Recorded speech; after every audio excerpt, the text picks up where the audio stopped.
নমস্কার বন্ধুরা, আর ইন্টারমিডিয়া চ্যানেলে আপনাদের স্বাগতম। আপনারা দেখছেন আর ইন্টারমিডিয়া চ্যানেল, যেখানে আপনারা পূর্ণিমা, অমাবস্যা, একাদশী ও নানান রকমের ভিডিও দেখতে পাবেন। চ্যানেলে প্রথমবার হলে চ্যানেলটি সাবস্ক্রাইব করুন এবং ভিডিওটি লাইক করুন, কারণ কোনো নতুন ভিডিও সবার আগে দেখার জন্য। চলুন বন্ধুরা, আজকের ভিডিওটি শুরু করা যাক।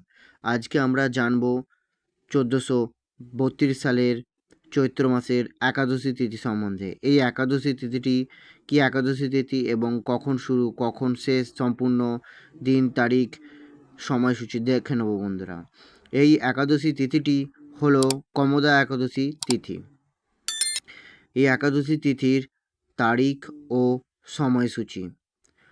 এই একাদশী তিথি শুরু, তারিখ ও সময়। শুরু 13ই চৈত্র অর্থাৎ ইংরেজি মাসের 28শে মার্চ শনিবার দিবা 10টা 26 মিনিট। এবার আমরা জানব এই একাদশী তিথি কখন শেষ। এই একাদশী তিথি শেষ 14ই চৈত্র অর্থাৎ ইংরেজি মাসের 29শে মার্চ রবিবার দিবা 8টা 49 মিনিট।